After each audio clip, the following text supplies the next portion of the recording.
Hello नमस्कार दोस्तों, मैं हूं राजीव और आप देख रहे हैं झारखंड अपडेट। दोस्तों चलिए शुरू करते हैं झारखंड अपडेट के आज के इस सेशन को, जो कि 28 जनवरी का सेशन है। इस सेशन में हम लोग झारखंड करंट अफेयर्स के इम्पॉर्टेंट प्रश्नों को देखने वाले हैं व्याख्या के साथ। कुछ प्रश्नों को हम लोग रिवाइज भी करेंगे हर दिन की तरह, और एक अभ्यास प्रश्न भी आपके लिए होगा, जिसका जवाब आप कमेंट में कर सकते हैं। और इसका PDF आपको अवेलेबल करा दूंगा बहुत जल्द टेलीग्राम चैनल पे। लिंक अवेलेबल है डिस्क्रिप्शन में, आप ज्वाइन कर सकते हैं। तो आइए शुरू करते हैं आज के इस सेशन को। और सेशन की शुरुआत करते हैं पिछले वीडियो के अभ्यास प्रश्न से। और यह प्रश्न था, लाह उत्पादन में झारखंड का देश में कौन सा स्थान है जिसे झारखंड सरकार ने कृषि का दर्जा देने पर सहमति दी है? पहला, दूसरा, तीसरा या चौथा? दोस्तों आपको बता दें कि लाह उत्पादन में झारखंड का पहला स्थान है और कृषि का दर्जा देने पर सहमति पिछले वर्ष 2024 में झारखंड सरकार के द्वारा दिया गया है। यानी बहुत जल्द अब लाह जो है वो कृषि दर्जा प्राप्त कृषि हो जाएगा। आइए इसके बारे में डिटेल में जानते हैं। आपको बता दें, लाह की खेती को बहुत जल्द अब कृषि का दर्जा देने पर सहमति दी गई है। ये दोस्तों 2023 में ही इसकी सहमति दी गई थी। आपको बता दें कि झारखंड में लगभग 12 ऐसे ज़िले हैं और 5 लाख से अधिक ऐसे किसान परिवार हैं जो अलग अलग झारखंड के ज़िले में हैं। खूंटी, गुमला, सिंहभूम, लातेहार, गढ़वा, हजारीबाग जिला में जो कृषि पर निर्भर हैं। और ऐसे लोगों के लिए गुड न्यूज़ है, क्योंकि अब लाह की खेती को कृषि का दर्जा बहुत जल्द मिल जाएगा। आपको बता दें कि झारखंड में जो प्रतिवर्ष जो उत्पादन होता है लाह का, वो 15 से 16 हज़ार टन का होता है। और देश के कुल लाह के उत्पादन में 54% जो योगदान है वो झारखंड के द्वारा किया जाता है। और झारखंड में देश का प्रथम स्थान है लाह उत्पादन में, जबकि भारत का विश्व में पहला स्थान है लाह उत्पादन में। और लैक या लैकर एक प्राकृतिक राल है, रेसिन है। इसी कारण से इसे प्रकृति के वरदान के तौर पर भी जाना जाता है। यह अत्यंत सूक्ष्म कीट होता है और यह अपने शरीर से लाख उत्पन्न करता है, और जो हमारे लिए आर्थिक सहायता के रूप में प्राप्त होता है। और इसे ही हम लोग व्यवसाय के रूप में यूज़ करते हैं, जो इस सूक्ष्म कीट के द्वारा उत्पन्न किया जाता है। और इसका एक वैज्ञानिक नाम भी है, जिसे हम लेसिफर लाखा कहते हैं। तो लाख का जो वैज्ञानिक नाम है इसे भी याद रखिए, लेसिफर लाखा। चलिए दोस्तों, अब नए प्रश्नों को हम लोग देख लेते हैं। झारखंड के जो नए करंट अफेयर्स के प्रश्न हैं उसे देखते हैं। इसमें आज का पहला प्रश्न है, झारखंड को पहली बार बेहतर चुनाव प्रबंधन के लिए राष्ट्रीय पुरस्कार प्राप्त हुआ है। इसके लिए झारखंड के किस अधिकारी को सम्मानित किया गया? अनुराग गुप्ता, अलका तिवारी, DK तिवारी या के रवि कुमार? दोस्तों आपको बता दें, वर्तमान में झारखंड के जो चीफ इलेक्शन ऑफिसर हैं CEO वो के रवि कुमार हैं, और इन्हें सम्मानित किया गया है बेहतर चुनाव प्रबंधन के लिए राष्ट्रीय पुरस्कार से। आइए इसके बारे में डिटेल में जानते हैं। आपको बता दें कि झारखंड को पहली बार बेहतर चुनाव प्रबंधन के लिए राष्ट्रीय पुरस्कार के लिए पुरस्कृत किया गया है। यानी बेस्ट परफॉर्मिंग स्टेट का राष्ट्रीय सम्मान झारखंड को इस बार प्राप्त हुआ है। और 25 जनवरी को, जो कि प्रतिवर्ष राष्ट्रीय मतदाता दिवस के रूप में मनाया जाता है, चीफ इलेक्शन जो अफसर हैं झारखंड के रवि कुमार, इन्हें राष्ट्रपति द्रौपदी मुर्मू द्वारा दिल्ली में सम्मानित किया गया बेहतर चुनाव प्रबंधन के लिए। क्योंकि झारखंड में जो 2024 में लोकसभा और विधानसभा के चुनाव हुए थे, उसमें बेहतर चुनाव प्रबंधन किया गया था के रवि कुमार के द्वारा। और इसी के लिए राष्ट्रपति द्वारा बेहतर चुनाव प्रबंधन के लिए झारखंड सरकार को बेस्ट परफॉर्मिंग स्टेट से सम्मानित किया गया है। और के रवि कुमार जो झारखंड की ओर से गए थे, उन्हें सम्मानित किया गया इस पुरस्कार से।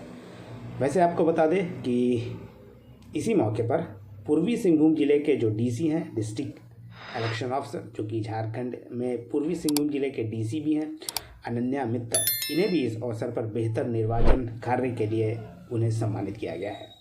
वैसे झारखंड के अलावा 2 अन्य राज्य को भी बेस्ट परफॉर्मिंग स्टेट के तौर पर चुना गया और सम्मानित किया गया। झारखंड के अलावा जो 2 राज्य हैं वो हैं महाराष्ट्र और जम्मू कश्मीर। इसके अलावा दोस्तों इसके बारे में आपको बता दें कि इलेक्शन कमीशन ऑफ इंडिया का जो गठन हुआ था वो 25 जनवरी 1950 को हुआ था और यही 25 जनवरी का जो तिथि है, इसी तिथि को ध्यान में रखते हुए प्रतिवर्ष राष्ट्रीय मतदाता दिवस मनाया जाता है। परंतु याद रखने की बात यह है कि 2011 से ये राष्ट्रीय मतदाता दिवस मनाने की शुरुआत की गई है और जिसमें मतदान के प्रति मतदाताओं को शपथ दिलाई जाती है, मतदान के प्रति प्रेरित किया जाता है ताकि अधिक से अधिक संख्या में लोग मतदान केंद्र पर पहुंचकर अधिक से अधिक मतदान करें।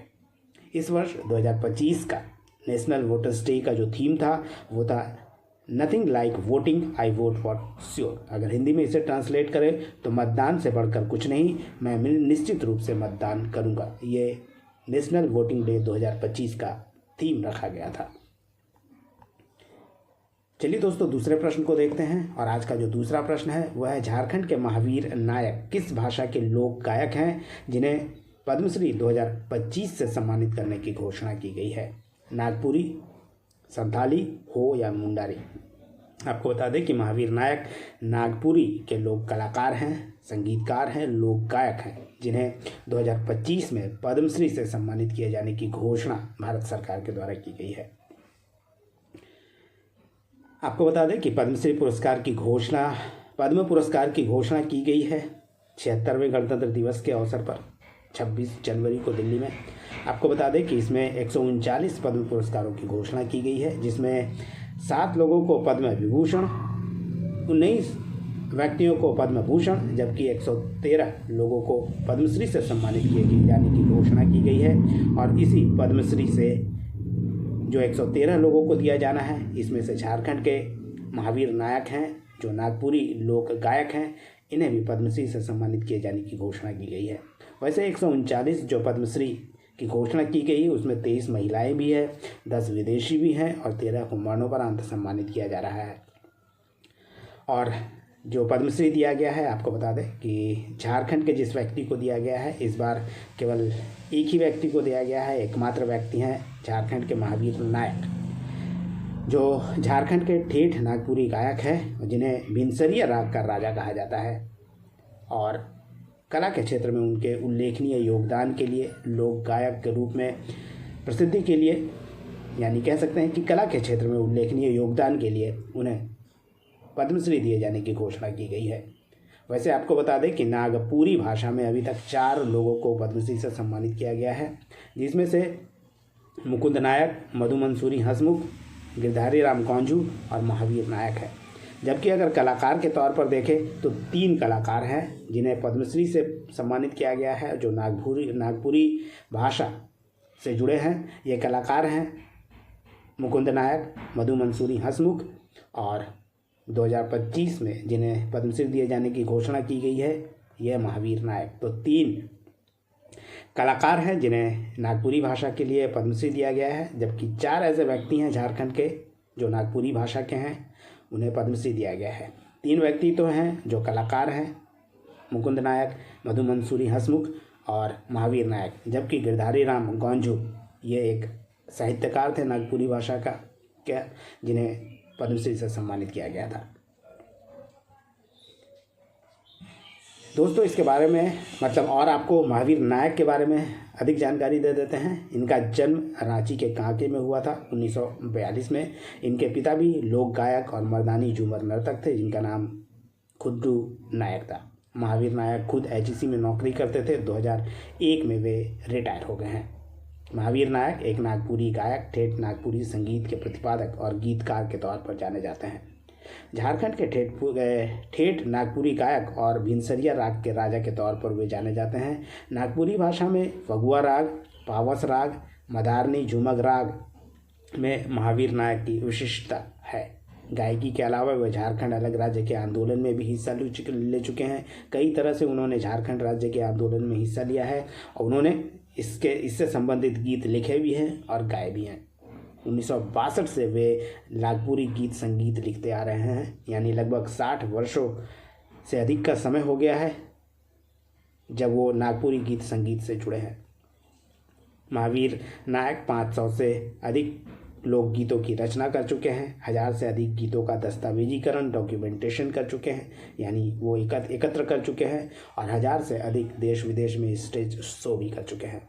और पुरस्कार सम्मान की बात करें तो महावीर नायक को जो प्रमुख पुरस्कार दिया गया है अब तक, वैसे कई पुरस्कार सम्मान से उन्हें नवाजा गया है।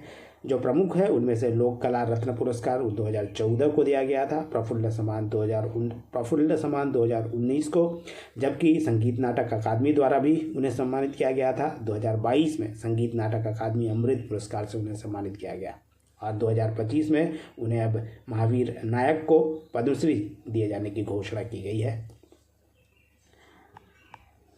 चलिए अगले प्रश्न को देखते हैं, और प्रश्न नंबर 3 है आज का जो करंट अफेयर्स का प्रश्न है। वो नीति आयोग द्वारा जारी फाइनेंशियल हेल्थ इंडेक्स 2025 में झारखंड का इस सूचकांक में कौन सा स्थान है?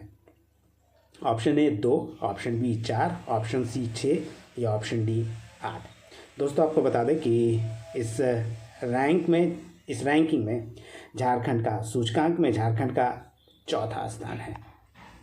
आइए इसके बारे में भी डिटेल में जानते हैं कि क्या है फाइनेंशियल हेल्थ इंडेक्स। आपको बता दें कि देश के 18 बड़े राज्यों की वित्तीय सेहत सूचकांक है, यानी फाइनेंशियली कोई राज्य कितना मजबूत है उससे संबंधित ये सूचकांक है, इंडेक्स है, जिसे फाइनेंशियल हेल्थ इंडेक्स कह सकते हैं इंग्लिश में।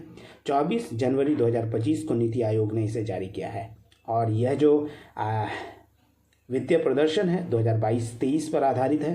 राज्यों के वित्तीय प्रदर्शन 2022-23 पर आधारित है ये सूचकांक। और 16वें वित्त आयोग के वर्तमान में जो अध्यक्ष हैं अरविंद पनगड़िया के द्वारा नीति आयोग के जो उपाध्यक्ष सुमन बेरी हैं और नीति आयोग के CEO BVR सुब्रमण्यम, इनकी उपस्थिति में यह सूचकांक जारी किया गया है। और सूचकांक में अगर बात करें टॉप रैंक की, तो पहले स्थान पर उड़ीसा का स्थान दिया गया है, और अंतिम स्थान यानी 18वां स्थान पंजाब का है। और झारखंड की बात करें तो झारखंड का चौथा स्थान है इस रैंकिंग में, और झारखंड को वित्तीय स्थिति पिछले वर्ष की वित्तीय स्थिति की तुलना में इस बार मजबूत बताया गया है इस रैंक में। आइए इसके अलावा आपको पूरे डिटेल में और बता देते हैं कि क्या क्या पैरामीटर्स था इसे तैयार करने की। आपको बता दें इसके लिए 5 पैरामीटर्स था। गुणवत्ता वाले खर्च, यानी शिक्षा, अस्पताल जैसे सामाजिक कार्यों के लिए इंफ्रास्ट्रक्चर डेवलपमेंट में कौन कितना खर्च कर रहा है। राज्यों की तरफ से अपने प्रयास से जुटाए गए राजस्व कितना है, यानी कोई सरकार अपने लिए कितना राजस्व जुटा पा रहा है, रेवेन्यू अपने राज्य के बेहतरी के लिए। इसके अलावा राजकोषीय घाटा की स्थिति क्या है, यानी सरकार कितना खर्च कर रही है, उसका कितना आय है। इसके अलावा राज्यों पर कुल कर्ज कितना है, और कर्ज के भुगतान में हो रही कमी या बढ़ोतरी को भी इसमें जांचा गया है। इस तरह 5 पैमानों पर आधारित था ये इंडेक्स। अगर पूरे देश की फाइनेंशियल हेल्थ इंडेक्स की बात करें तो पहले स्थान पर उड़ीसा है, और अंतिम स्थान पर जो 18वां स्थान है पंजाब का है।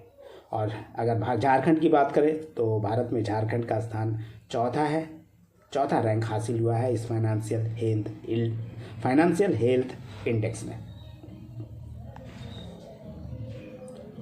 प्रश्न नंबर 4 है, झारखंड में शक्ति सदन की स्थापना किस उद्देश्य से की जा रही है? छोटी बच्चियों को एनीमिया मुक्त करने में हेतु, BPL महिलाओं के पुनर्वास हेतु, हिंसा और तस्करी के शिकार महिलाओं के पुनर्वास हेतु, या हिंसा और तस्करी के शिकार बच्चों के पुनर्वास हेतु। आपको बता दें कि ऑप्शन सी इसका सही उत्तर है, यानी हिंसा और तस्करी से जो महिला शिकार हो गई है, जो महिला हिंसा और तस्करी की शिकार हुई है, उन महिलाओं को रिहैबिलिटेट करने के लिए यानी पुनर्वास के लिए ये शक्ति सदन का स्थापना बहुत जल्द किया जाना है, यानी ऑप्शन सी दोस्तों इसका सही उत्तर है। आइए इसके बारे में भी और डिटेल में आपको बताते हैं।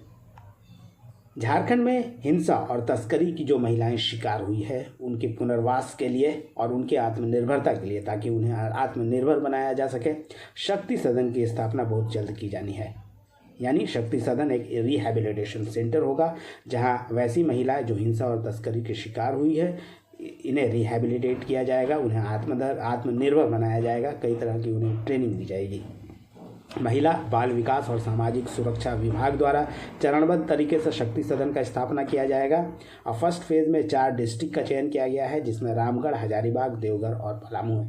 बाद में सेकेंड फेज़ और नेक्स्ट फेज़ में झारखंड के अन्य जिलों में भी शक्ति सदन की स्थापना की जानी है। इस संबंध में दोस्तों और आपको बता दें कि इसकी जो विशेषताएं हैं वो यह है कि हर उम्र की 100 से अधिक महिलाओं और बच्चियों को यहाँ पर रहने की व्यवस्था होगी।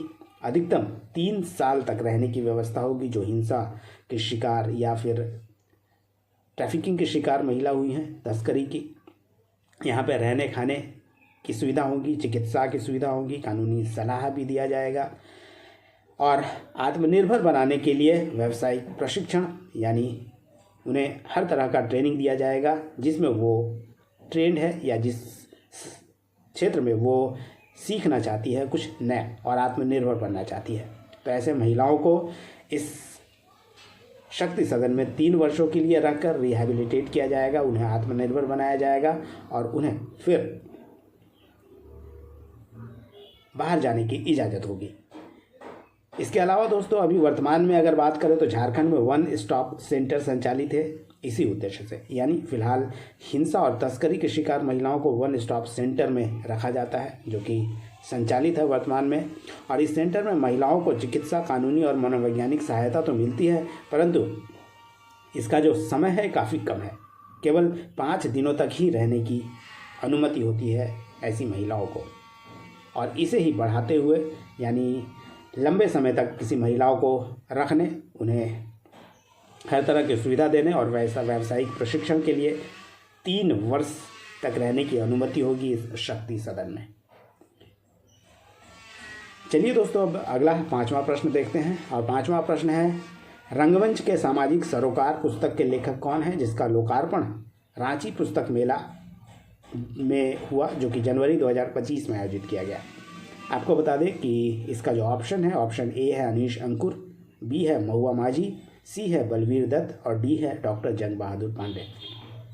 और रंगमंच के सामाजिक सरोकार जो हैं इसके लेखक हैं अनीश अंकुर। पुस्तक का लोकार्पण किया गया रांची में। पुस्तक का नाम रंगमंच के सामाजिक सरोकार, इसके लेखक अनीश अंकुर हैं। और राज्यसभा के वर्तमान में जो सांसद हैं जेएमएम की महुआ माझी के द्वारा इसका लोकार्पण किया गया। राष्ट्रीय पुस्तक मेला का आयोजन 2025 में रांची में किया गया था, जिला स्कूल मैदान रांची में, और यहीं पे महुआ माझी के द्वारा इस पुस्तक का लोकार्पण किया गया जिसका नाम रंगमंच के सामाजिक सरोकार हैं और लेखक हैं अनीश अंकुर। ये जो मेला आयोजित किया गया था, नेशनल बुक फेयर राष्ट्रीय पुस्तक मेला, ये समय इंडिया नई दिल्ली एवं बिहार राज्य अभिलेखागार निदेशालय पटना द्वारा आयोजित किया गया था। 17 से शुरू हुआ था यह नेशनल बुक फेयर और 26 तक चला, यानी 17 से 26 जनवरी तक नेशनल बुक फेयर का आयोजन रांची के जिला स्कूल में आयोजित किया गया था। चलिए दोस्तों आगे बढ़ते हैं और अब वन लाइनर्स के फॉर्म में कुछ प्रश्नों को हम लोग रिवाइज करते हैं।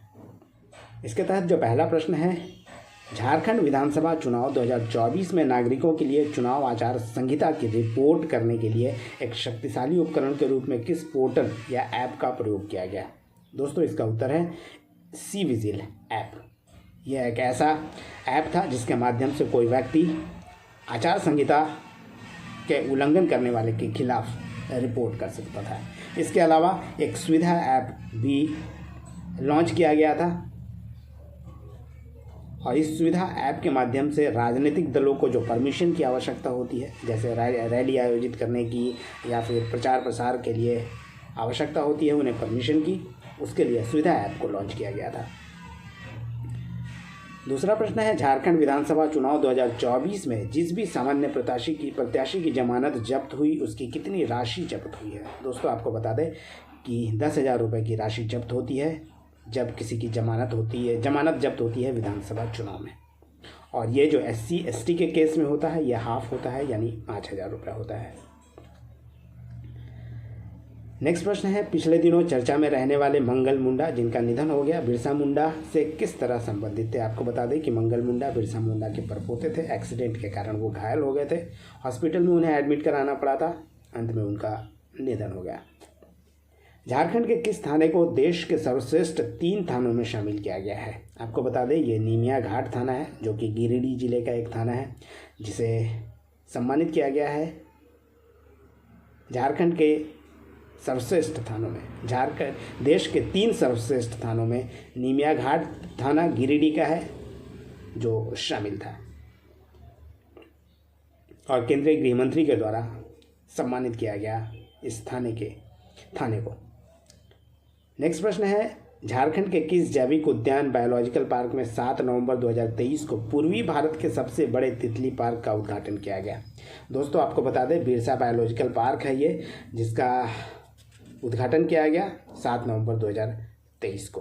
बिरसा बायोलॉजिकल पार्क जो कि जैविक उद्यान है, जहाँ पे तितली पार्क का उद्घाटन किया गया है। तो ये था दोस्तों रिवीजन प्रश्न, और तो कुछ रिवीजन प्रश्न को देख लेते हैं। और नेक्स्ट प्रश्न है, झारखंड गठन के बाद अब तक कितनी बार मुख्यमंत्रियों को राज्यपाल द्वारा पद और गोपनीयता की शपथ दिलाई गई है? अब तक 14 लोगों को पद व गोपनीयता की शपथ दिलाई गई है। आपको बता दें कि हेमंत सोरेन इस बार 14वें मुख्यमंत्री के तौर पर शपथ ले चुके हैं। अब कोई बहाना नहीं नामक राष्ट्रीय अभियान की शुरुआत किसके द्वारा की गई है? आपको बता दें कि ये शुरुआत की गई है अन्नपूर्णा देवी के द्वारा, जो महिला हिंसा के शिकार है, उनके लिए ये शुरू की जा रही है। भारत के पहले मैग्नीशियम प्लांट का शिलान्यास किस शहर में की गई है? आपको बता दें कि इसका शिलान्यास मैग्नीशियम प्लांट का जमशेदपुर के नीलडीह में शुरू की गई है। आपको बता दें कि ये जो मैग्नीशियम प्लांट होगा बहुत जल्द तैयार हो जाएगा, और डिफेंस रिसर्च जो है, इसके अलावा missile, nuclear energy, mobile, laptops आदि में इसका भरपूर प्रयोग किया जा सकेगा। वैसे मानव शरीर के लिए भी मैग्नीशियम की आवश्यकता होती है। आपको बता दें ह्यूमन बॉडी को मैग्नीशियम की आवश्यकता एनर्जी के लिए, उसके बोन के लिए, हड्डी के लिए, इसके अलावा नसों की मजबूती के लिए भी आवश्यकता होती है। नेक्स्ट प्रश्न है, झारखंड सरकार के कितने कैबिनेट मंत्री को विधानसभा चुनाव 2024 में हार का सामना करना पड़ा? आपको बता दें 4 ऐसे कैबिनेट मंत्री थे झारखंड के जिन्हें हार का सामना करना पड़ा। दोस्तों आपको नाम बता देते हैं, ये है मिथिलेश ठाकुर, वैद्यनाथ राम, बेबी देवी, और स्वास्थ्य मंत्री थे बन्ना गुप्ता, जो चुनाव हार गए हैं इस बार। ये 4 लोग थे जो चुनाव हार गए और कैबिनेट मंत्री थे। नेक्स्ट प्रश्न है, अंडर 17 राष्ट्रीय बालिका हॉकी चैंपियनशिप में झारखंड ने किसे हराकर चैंपियनशिप जीत ली है? आपको बता दें कि झारखंड ने हरियाणा को हराकर 17वीं राष्ट्रीय बालिका हॉकी चैंपियनशिप अपने नाम किया है। चलिए अब दोस्तों अंत में देख लेते हैं आज के अभ्यास प्रश्न को, और आज का अभ्यास प्रश्न है, झारखंड में स्कूल के बच्चों के लिए कौन सा ID कार्ड बनवाया जा रहा है? आधार, अपार, प्राण या उपहार? इसका जवाब आप कमेंट में कर सकते हैं। नेक्स्ट सेशन में इसे हम लोग डिटेल में देखेंगे। तो ये था दोस्तों आज का सेशन, उम्मीद करता हूँ पसंद आया होगा। धन्यवाद, जुड़े रहिए और देखते रहिए Jharkhand current affairs Jharkhand update में। धन्यवाद दोस्तों, फिर मिलते हैं नेक्स्ट सेशन में किसी नए टॉपिक या करंट अफेयर्स के साथ। धन्यवाद।